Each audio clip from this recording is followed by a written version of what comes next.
Judge, this is case 0108, Garcia versus Hernandez. Thanks. So, this is one of these cases where it's typical relationship drama. It starts off with Mr. Garcia. You dated the defendant, Miss Hernandez, for a short while. She suspected that you might be cheating on her. And she goes psycho killer. And she destroys your car. Miss Hernandez, you come to my court being sued by him because you destroyed his car. And your testimony is you destroyed his car because he destroyed your watch because of what you assumed of him. Tell us how, give us some more information on how this happened. Yes. So, me and the defendant dated for about 3 months. She thought because I had a lot of work meetings, just keep in mind I'm an office worker, I'm a businessman, I have my own business, and she just thought that I was going out too much because I wanted to do other things and anything that was outside of business. So, that's what happened. And she set my car on fire, and I admit it, I vandalized her watch, but she went too far by vandalizing my car by setting it on fire. Do you have a video of the damaged car? Yes, I do. Alright, let's take a look at that. To court.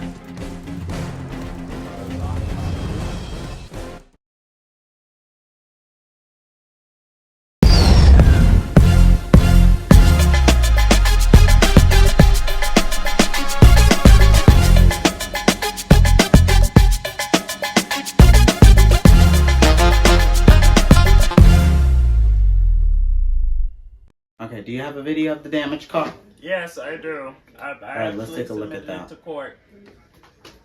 That car is on fire. Ooh. Okay. Do you know how this car got on fire? No. But when I checked it, nothing was in the engine. Nothing was in the engine compartment when I checked to see what was wrong with the car and why it was burning. But I just know that she set my car on fire. I have no further questions. I'm going to pass this on to Judge Ethan Willis. Oh, thank you. This might be interesting. First off, how did you let that happen? Because that is a BMW sedan on fire. And what I liked about what Judge Joween said, he asked a really good question. He asked if, how did the car get on fire? I do want to know how that car got on fire. Well, you said nothing was in the engine compartment. Okay, I'm going to ask the defendant now. Defendant, what possessed you to set his sedan on fire? No, nothing possessed me. I was just mad. That he cheated. He just cheated. He was wrong. He was wrong. Were you high or something? No. Were you drinking? No. Having fun? I just want to know how this car got vandalized in this matter, because we could see that car is on fire. Well, I was really mad that he cheated. You don't know. I don't have evidence of that, but I know that he did cheat. I'm gonna keep asking you until you give me the answer that I know. How did that car get on fire? You set it on fire. He can't do that because even if he can. He can, but even if he did do that, he would have to pay for all the damages himself. And I don't think anybody is that dumb to set their own car on fire. So I'm going to ask you again. How did his car get set on fire? Well, I didn't set it on... How did you set it on fire? That's what I'm asking. I put some flame thing. What do you mean flame thing? Flame starter oil on it, and I set it on fire. You should be glad you're in a civil court and not a criminal court, because in a criminal court you'll be in jail.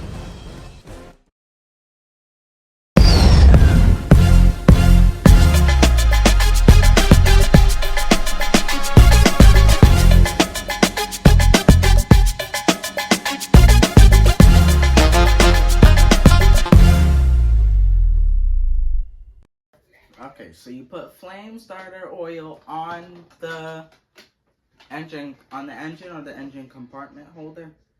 Engine compartment holder? Okay.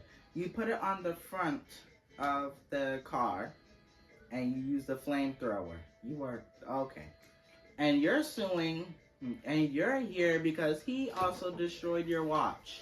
Yes. Don't you think that you vandalizing his car is a good reason why that watch is broken? You should. You should. Now I'm asking you this question. Are you countersuing for that broken watch? No, I'm not suing for the watch. So then why did you bring it to court if you're not suing for it? I don't know. I thought I didn't need to sue. Judge Ethan, I'm not. Okay. Well, I don't know why I had to be last, but thank you. Now, there's something I want to uncover. When he asked you, why weren't you countersuing? Why didn't you? Well, I thought I didn't need to sue. Listen, you could have handled this way much better than what you did. That could have gotten you in jail. You should be glad you're in a civil court and not a criminal court. Because in a criminal court, you'll be in jail.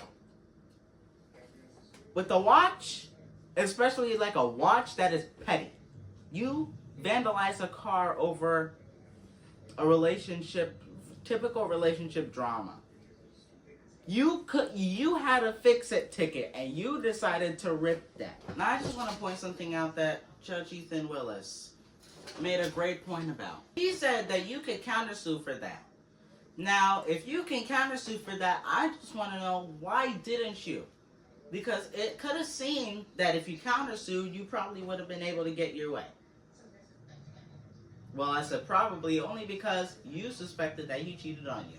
Now, you don't have evidence that he cheated on you, right? The lack of evidence is what gets me. But then again, in court like this, majority rules. So, with that being said, so you guys can step out while we deliberate. Co-equal justice is returning.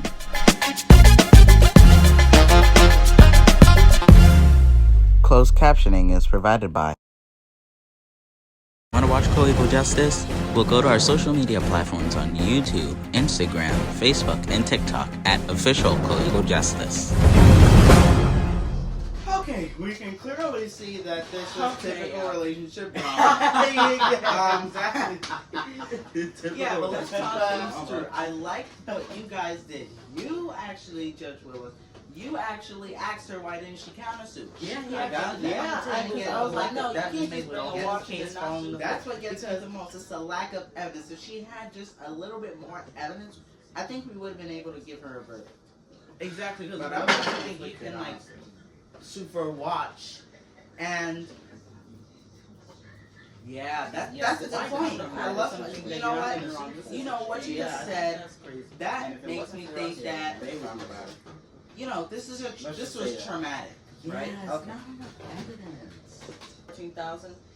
This is, don't get me wrong, this is a traumatic situation that because of the lack of, because of, like, in my opinion, I'll just give him the 4,600 only because we feel like that should be taken care of. Yeah, that's not exactly. Yes, that's what I'm trying to say, because they go to jail. The watch is ridiculous.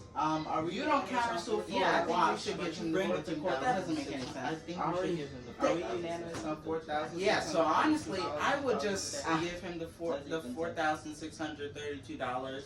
I think we should give him the $4,632. Just because I feel bad, but even though it's a lack of a verdict, just pop out of the beat.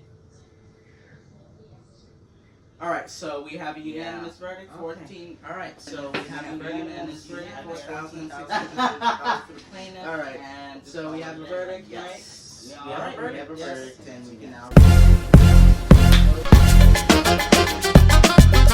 So the Ethans and I deliberated and reached a verdict. This is very traumatic. A car set on fire, typical relationship drama. And yeah, you just call it a day. You set his car on fire.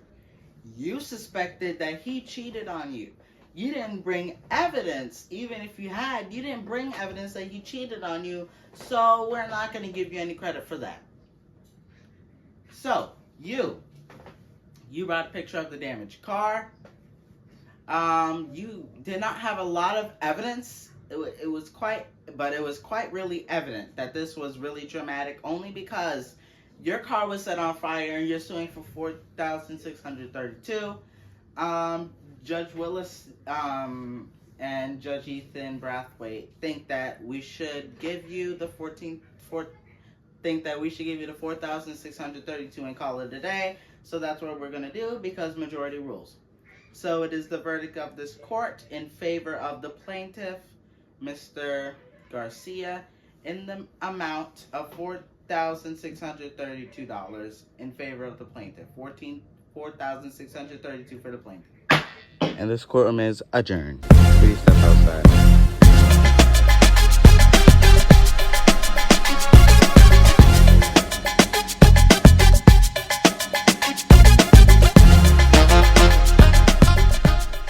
She got the justice that she needed. Am I disappointed with the verdict? Of course. She knew that she had to pay for vandalizing my car. I destroyed his car because he destroyed my watch. I believe in justice. In this country, I believe in justice. I should have sued.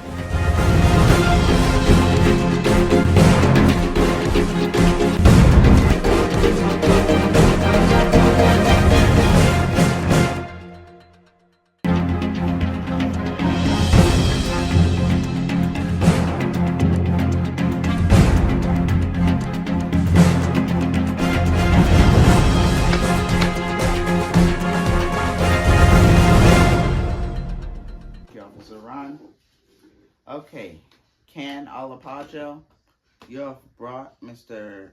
Derick Gollat for stealing your Munipal subway trains, New York City subway trains, that you have won in a prize, and says that his son destroyed. Mr. Gollat, you say that he gave you these trains and said that you can keep them and that you didn't know that they were prized possessions. Plaintiff, tell us what happened. Yes, Your Honors. So I'm here because he destroyed some of my prize-winning subway trains from the New York City subway system. I have collections of 7 trains. And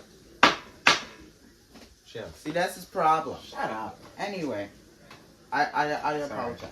So, the trains I have here is the R179 C 8th Avenue Local, the R68 Franklin Avenue Shuttle train that has a little bit of dirt marks on it. I don't know if you'll be able to see it. Just answer his question. This is the second piece. This is the back piece of the Franklin Avenue. Can you please get to the part where it involves the defendant? Because I can get that easily fixed.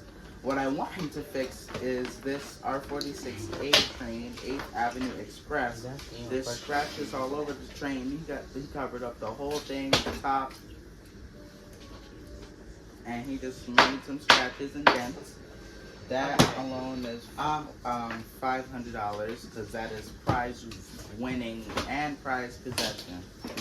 This is supposed to be my R68 Coney Island bound D train. Sir, get to the part where it involves the defendant. I don't mind that. Just answer the question.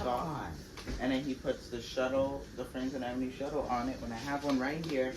And he just put some stuff on it and did over here on top. That is also $500. This is supposed to be the R160 Nassau Express J train. Up here is all scratched up. If you touch it, then you'll feel that it's all scratched up. The foil is hanging off. The face is all colored in blue. It's all destroyed. The bottom and stuff is destroyed. That's also $500. And lastly, we have this Z Nassau Street Express Z train R160. the back, the wood, the paint, the original paint came off. The wood is showing. He put this on it. I don't know why he did, but he put this on it. The sides is all scratched up. That's also $500. So with this being 500, 500, 500, 500, in total that would be 500, 1,000, 1,500, 2,000, $2,000 in damages to my prized possession, subway trains. The other ones I'm not showing. These are how it's supposed to look. I mean, these are not the actual trains, but this is how it's supposed to look. And this is how it looks here. Look, see, all destroyed, all damaged, and all that. I apologize. So when the defendant asked me to borrow these trains, he has a son. His name is Alejandro. His son loves trains, and I thought maybe I could be the good sibling that I am and to let him play with these trains that I have. Now, you get it. I gave him these trains around November 4th of 2023, and I told him to return them back. Okay, we get it, sir. February We get it. 23rd. We know. Okay? Just Four. continue on with the case and answer the question. But you still didn't answer He it. took almost a year to return these trains back to me. Well, he didn't return these trains back to me. I had to go and get them myself because he decided not to return these prized possession trains. These are my prized possession. These are my kids. These are my kids, and I love these trains very much with all my heart. And he just decided to mess it up. Now he has to pay $2,000. And yes, I understand you guys decided he pays, but I just want justice because I believe in justice, and I just want him to pay for all these damaged trains because there should be no reason why he did this to the train. Because there should be no reason why he did this to the trains. I mean, scratching the paint off, making the wood show. These are my prized possession trains. I don't know if he did it or if his son did it. I just want him to pay for it because it's his responsibility because he's the one that took them. He couldn't take up the courage and buy these his own self. He had to ask me for it, and me being the kind person that I am, decided to give him these trains. I just want him to pay the money. That's all. Oh, Okay, we get it. All right, defendant, I have a question for you. Plaintiff. Did you guys have a conversation about when you guys can take the trains? When he could take the trains? Yes, I gave him a time to take the trains, and he hadn't returned. All right. I understand you gave him a time period and when to return them, and he went a year past the deadline. When he was telling you about this, how was he responding? Was he being rude or disrespectful or anything? When I told him about it, he was being extremely disrespectful, cussing me out, everything. Well, you have brought text messages to court. Yep. And I am going to read it. But first, I'm going to ask the defendant how are you speaking to him? Because he's saying you were being disrespectful to him. So, even if you guys were being were you being disrespectful? Be honest. Yeah. Okay, you admit you were being disrespectful. Did he start the argument or did you start it? Him, 100%. He started it? He started it. Okay. I'm going to read the text messages, so everybody brace with me. So the text messages are as follows. The text messages are, do you have my trains? You, which is the plaintiff. Defendant says, yeah, why? Why? You were supposed to return them by February 23rd, 2024, and it's been a year. Why haven't you returned them? They are prized possessions. You say, okay, calm down. The plaintiff says, don't tell me about calming down. You say, hey. He says, hey, you need to return them ASAP. And you say, oh, hey, god dang. That's more.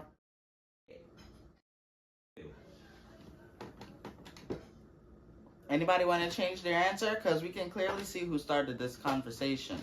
He started the argument. Brathwaite, thank you. I just want to ask a very quick and easy question. I want an answer to it because it seems like that the most people that I talk to don't like to answer my questions. Why did it take you over a year to return those trains? Yeah, my son Alejandro, he's like a complete troublemaker, and I would pay through hell if I took those trains away from him. What did you have to do to get them? I'm a comedian, sir. Okay, you're a comedian, right? Though you're coming to court over trains. That's not funny.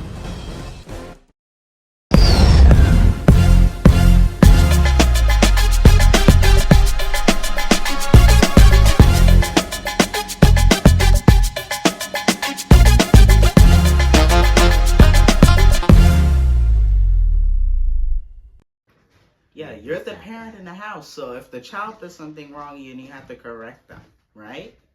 So even if you say that the child is bad and then the child will scream at you, there should be no reason why the child will scream at you because you're the parent. You have control over them.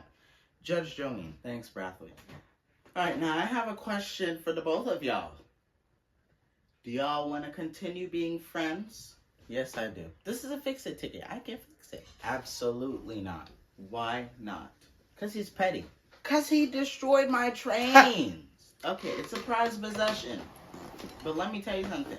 If you didn't give him those trains, then neither of you wouldn't be here. I wouldn't be here wasting my time. They wouldn't be there wasting their time. So, if you don't want to be friends anymore, and you're suing over $2,000 worth of small damages to trains, which you say is prized possession, which I don't doubt, but I'm trying to say $2,000 worth of a train that got scratches on it, and you're saying that you're suing for $2,000. For the small scratches, I say it's about like $30 or something like that. $30 each, $160. But you decided to sue him for a whopping $2,000. Even though those are prized possession, how much did you get them for? Oh, I'm sorry. No. What did you have to do to get them? I'm a comedian, sir. Okay, you're a comedian, right? Though you're coming to court over trains. That's not funny. So I don't know what being a comedian is. You're suing him for small Munipal trains. And you're saying the damages to each is at least $2,000. Honestly, that is really petty. I would think that those damages would at least be $30 each. That's $160 total. Even if those are damaged, you can still get them removed. Even if they're prized possessions, you can go to get more prizes. As you're a comedian, you can go to a I don't even know what you do. You are a comedian. You have a lot of money. You're rich. I know, because you have a lot of prized possessions and you're suing for $2,000. So you can't take your time to go and get new trains instead of suing for those. Because I can see that one of them had the whole scratch off, and the original paint was scratched off, and you're suing it because you want those to get fixed. That makes sense to you? No more questions. Okay, any final thoughts? All right, we're going to excuse you both while we deliberate. And this court is now in recess. Coequal justice is returning.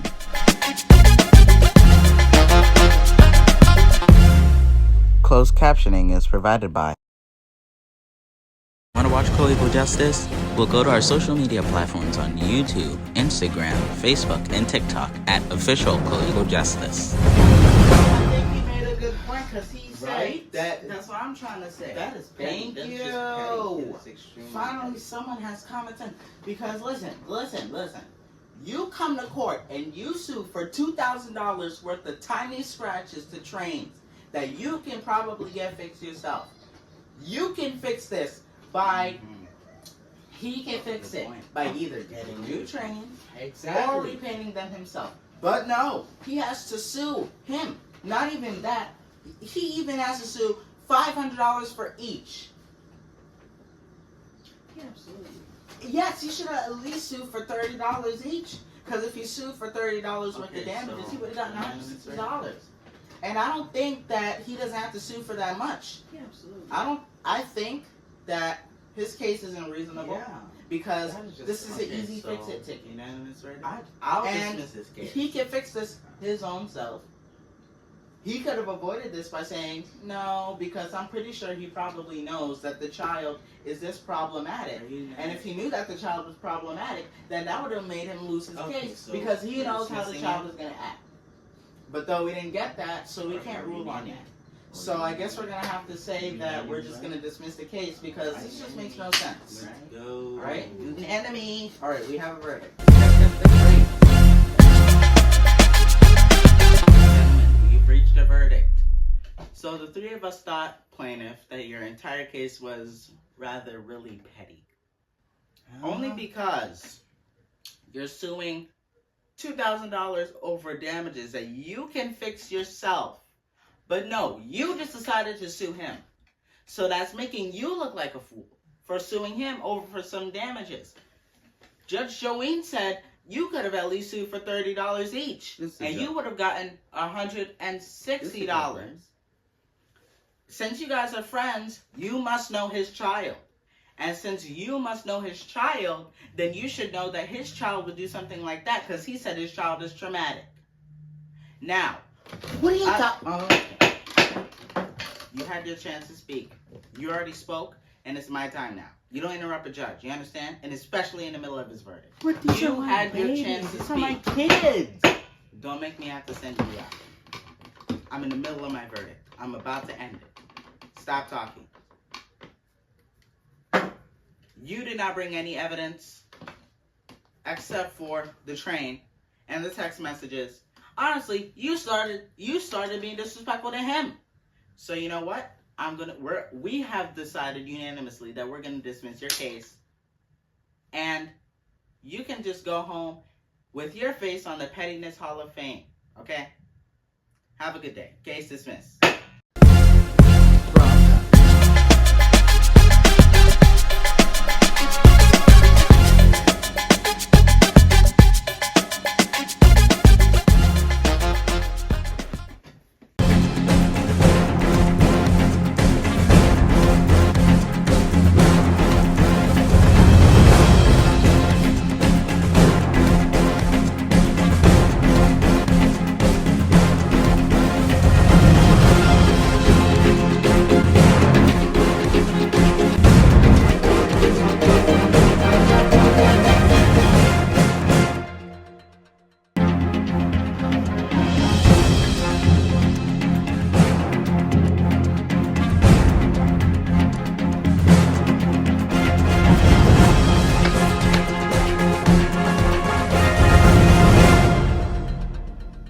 Garland, you have bought your ex-roommate, Bradley Fulton, because you say that he failed to pay 3 months worth of rent that costed $1,500. Mr. Fulton, you say that you never decided that you were ever going to pay $1,500 in rent monthly, and says that he is lying about this whole entire case and you just want justice. Plaintiff, we're gonna start with you. Now I want you to tell me about your relationship with Bradley and how you guys ended up being roommates, because that's where the problem starts. Okay, first off, Your Honor, I want to thank you for adjudicating this case between me and my ex-roommate. I feel like now, after this lesson that he learned, he'll finally grow up and he'll start to be more mature than he is, or was. But anyway, we started off being roommates back in, before Thanksgiving. Around November 20th is when he came up to me and said that his mom kicked him out because he had to go somewhere else because he failed to pay rent there since he had a job. Okay, what does he do for work? The kind of job that he had, he said, Well, I don't know if he is, but he told me that he is a TV show music composer. Wow. And yeah, and I found out recently that people make a lot of money. They make over the amount of rent that he's being sued for. And he just decided, I'm not going to pay this rent to this man. You know, screw him. Something like that. And that's when we started being roommates. And then I started asking him to pay rent November 30th. And this is all happening in 2023. So November 20th, he moved in of 2023. And November 30th, I told him when he has to pay rent. Do you have evidence of that? Yes, I actually have a promissory note to prove that he signed up for this. I have a promissory note that proves that he signed up for this agreement. So as I just heard from the plaintiff, we have evidence of a promissory note that the plaintiff says that the defendant signed. And I'm going to read the promissory note. Bradley S. Fulton, your middle name is Stanford. On this apology note, Bradley S. Fulton, he said that he never knew your middle name until now. And now we can clearly see that this matches this.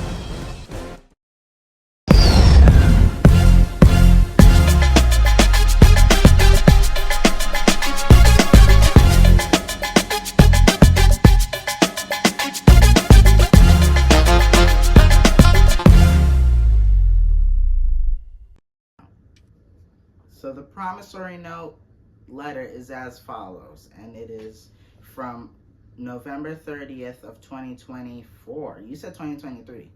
That was a mistake. You don't have to pay attention to that. You said 2024 instead of 2023, and I'm going to read this promissory note. The promissory note states, promissory note for Bradley Fulton from Matthew Garland. Did you write this promissory note? Yeah. Okay, you wrote the promissory note and he signed it. Okay, I understand you also put 5 months of if he paid or not paid, and I could see that only for 3 months he did not pay for 3 months that he was living with you. So I'm going to annotate that if I can. Okay, I can't annotate it, but I can see that for the first month he paid, the second month he didn't pay, the third month he did not pay, the fourth month he did not pay, and the fifth month he paid. All right, so I'm going to read this promissory note that you made on November 30th of 2024. I, Bradley Fulton, which is a defendant, promise to pay house payment, $1,500 within every end of the month, to help with Matthew Garland's house payment, which is $3,000, and Matthew Garland is a plaintiff. If not paid by the end of the month, I will pay by the max of 2 months after the due date with a pass. If not paid after the extra 2 months, Matthew Garland has the right to evict me. If paid off rent goes through for every month during the year, then chores including cleaning, babysitting, and cooking optional. So the signature is Matt Garland, right? That's your signature? All right. And you signed Bradley S. Fulton. So your name is Bradley. What is your middle name? Stanford. Yes. So I'm guessing that's what the S is for, right? All right, so your middle name is Stanford, so your full name is Bradley Stanford Fulton. Am I okay saying that? Okay. So your full name is Bradley Stanford Fulton. We can clearly see that you signed up for this, and your testimony is you did not sign up for this. So I want to ask you this straightforward question. Did you sign this promissory note? No, that's not. Okay, so you didn't sign this promissory note. This is getting interesting. You didn't sign this promissory note, right? Okay. Do you know his Your name is on there. Okay. You never knew his full name until now. This was written in 2024 of November on the last day. You're telling me you did not sign this promissory note? No, it's not. Okay, you can keep lying because there's evidence against you. Your signature, I kid you not, your signature is literally on this promissory note. There could be a chance that he's lying. There could be a chance you're lying. But I am going to read the next piece of evidence, which is actually an apology letter from you for not paying the 3 months. And this is very short. This says, January 7th, 2025, apology note.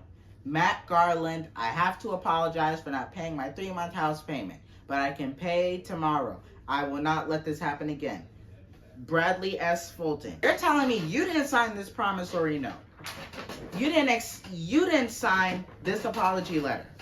But it looks exactly like the signature on this promissory note from November 30th of 2024.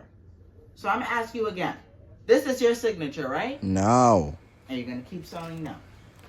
So you're telling me that this apology note was not written by you? He says he didn't write it. He could probably be wrong. He could be right. But you know what? He's been honest because he has evidence. So you know what? I believe him. I believe that you wrote this promise. I believe that you signed this promissory note and this apology note. You can keep lying to me, but now I'm going to pass it on to Judge Miller. Thanks, Judge Brathwaite.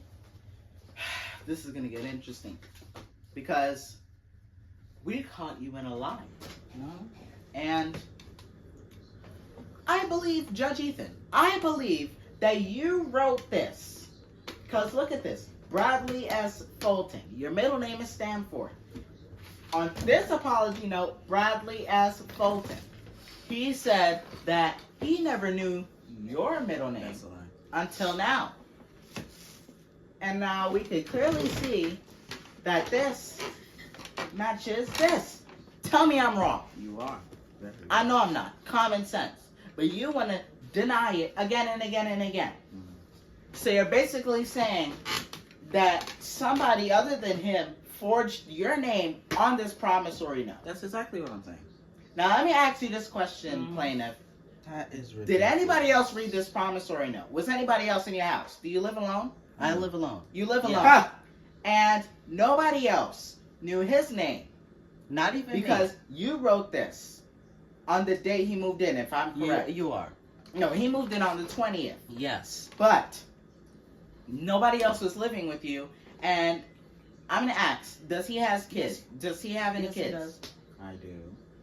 Okay, yes, $2. $2. $2, right? Yes. What are the names of the children? Melody and Sabrina.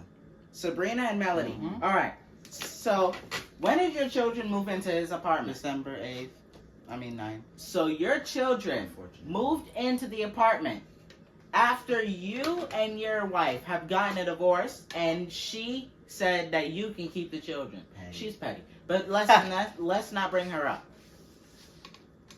You have full custody of the children. When did this agreement with you and her start? Between December And 1st end. and December 1st. And It started December 1st, ended December 9th. Yes. Okay. And I know. You guys, you moved in with him. 10 days. You moved in with him in November 20th, which is 10 days before this promissory note. And nobody else was in the house. Your children wasn't there. Do you have kids? No. Are you married? No, not yet. Okay. He doesn't have a wife. He doesn't have any kids. Nobody lives with him except for him. He has to pay $3,000 in rent just to keep that house, apartment. And you're sitting here telling me that he did not, that somebody else forged your name because he said he didn't. And the only people that were in the house before your children moved in were you and him. And the only other person that can sign his name is him, and the only person that can sign your name is you, because he didn't know your name. When did you tell him your name? Around after I moved in. So you told him your name. What name did you give him? Did you just give him Bradley Fulton, right? Yes. Exactly. You gave him Bradley Fulton. Where would he come up with S? Lucky guess, I suppose. A lucky guess. You're really telling me he gave you a lucky guess and got it right. There's so many letters in the alphabet. Exactly. There's 26 letters in the alphabet. A, B, C, D, E, F, G, H, I, J, K, L, M, N, O, P, Q, R, S, T, U, V, W, X, Y, and Z. And you're telling me he was able to guess one correct. Mm-hmm.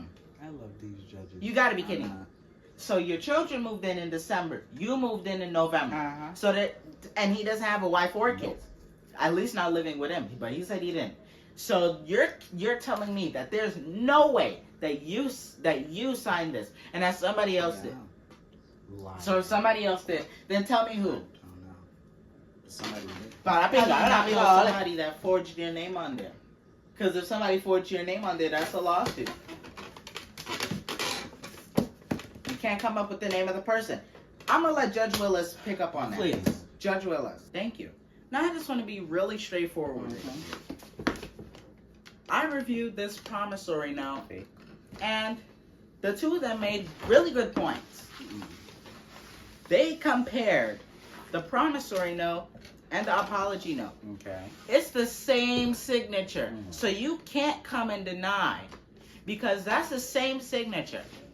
And Judge Miller said that if nobody else was in the house except for you and him, then you would have to sign your name. And he only found out your name after you signed out the signature.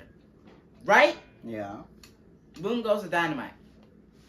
Now, I just want to say that you must be really delusional.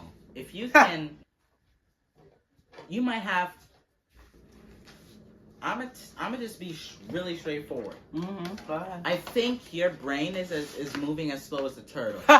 Because you cannot come to court and say to a judge that this is not your signature when we both compared them. It's the same thing. Even as the S as for Stanford. And he said he literally just found out your middle name. So there could have been no way that he forged your name. And there could have been no way that nobody else forged your name. They made really good points. Brathwaite compared it and said that it's the same signature. I believe them both. I believe this is I believe this is your signature. And Judge Joween said that this could mean that somebody forged your name because you didn't sign it. But that's what you said. But that's not what we believe based on the evidence presented to us today. So I'm gonna just ask you this question, and then I'm gonna just let y'all step out so we can deliberate. If y'all have any other final words before that, why didn't you just pay the rent? Because in the apology note, you said, Matt Garland, and I kid you not, Matt Garland, I apologize for not paying my 3-month house payment. You missed the 2nd, 3rd, and 4th month, and you paid for only 2 of the months that we see here, the 1st and the 5th. And it says, Matt Garland, I apologize for not paying my 3-month house payment, but I could pay it tomorrow. Tomorrow being January 8th, 2025. And still to this day, you still haven't paid that payment. I will not let this happen again. Well, it's not going to happen again because he's evicting you, and if you don't pay this, and you're in court. Bradley S. Fulton. As they said, same signature. So let me ask you this question. Did you pay the rent? Do you have evidence that you paid the rent, as you said? Okay, so you don't have evidence that you paid the rent, but you're admitting that you paid it. Right?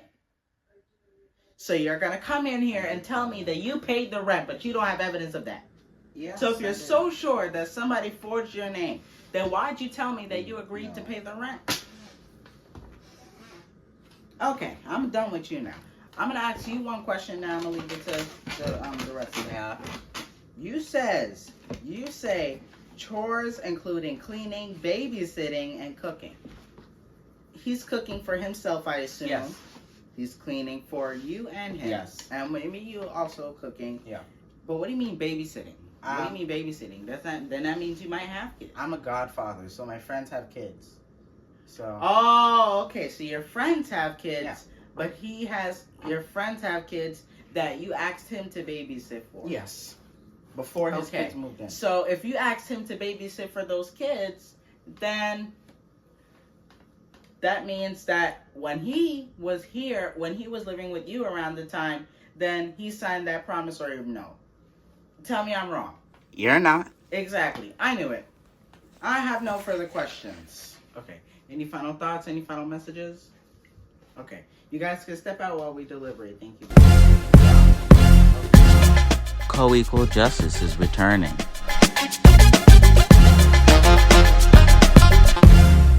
Closed captioning is provided by. Want to watch Co-equal justice? We'll go to our social media platforms on YouTube, Instagram, Facebook, and TikTok at official Co-equal justice. Okay, so the defendant is clearly losing. Right? Yeah, he did. It is quite evident because about we have no evidence of this respect. promissory. Yeah, we have evidence of this promissory note and Quite evident. the He knew he was apology caught. note. I, Bradley Fulton, blah, Yeah. blah, blah, signature, Matt Garland, I'm guessing it's short for Matthew, obviously. Absolutely. Bradley S. Fulton. Same His old middle name is Stanford. Same old name. The S stands for Stanford Fulton. Apology note, Bradley S. Fulton. Well, we don't admitted even have to that argue about that because he he didn't didn't pay pay for the 3 months. And this is the apology letter for those missing 3 months. We don't even have to discuss about that because it's quite evident that he just doesn't want to pay the rent. I just know he just doesn't want to pay the rent. It's quite evident that we know he's lost his case.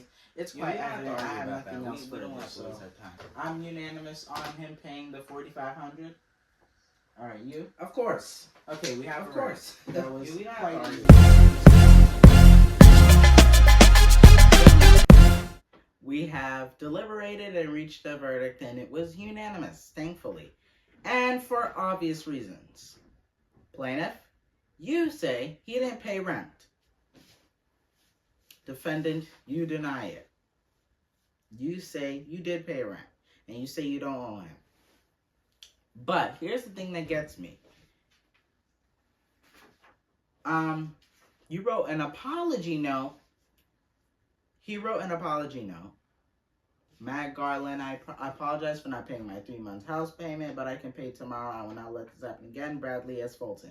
Speaking of that name, it is also on this promissory note that you both signed. So if it's on the same note you signed, then it's quite evident that you agreed to pay him the rent. And that's what we believe. I think it's quite evident that you lost this case. And I think it's quite evident based on the evidence that he has presented that you owe him for the 3 months that you missed the rent, and that's what you're going to do. I know you tried to deny it to get yourself out of this case, and I think also your attitude is just going to win him his case. I think your dishonesty is going to win him his case. And if dishonesty caused emotional distress, we would be in heavy therapy up here. But that's besides the point, and I digress. You owe him the $4,500 in rent. He had the promissory note that you signed that nobody else forged because he admitted nobody else was in the same apartment that you guys were in during the time, right? Exactly. So you know you owe this man the rent, and you're going to have to pay it for him. It's a good thing he went to court, because if he didn't go to court, then something bad would have happened and he both got arrested. He made the smart decision by going to court, and I'm glad he did, because now you have to owe him.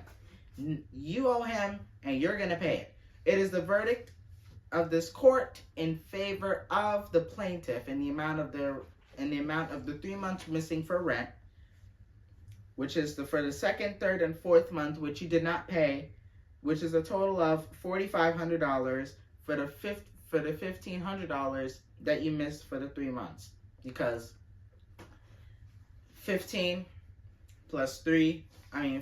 times 3 is 45, and he owes you for the $4,500 because it's $1,500. So he's gonna have to owe you and pay you this money. There's no exceptions, and that is the rule. And I just want to let you know, you don't put keys in this hand without cash payment of money going in this hand. That is the ruling, and that is no exceptions. So, you are going to have to pay him back for this amount that you owe him. And you know you owe it to him. You can't deny it any further because the evidence is really evident right in this folder. You're going to have to pay him back. That's what you're going to do. Verdict in favor of the plaintiff in the amount of $4,500. That's the verdict of this court.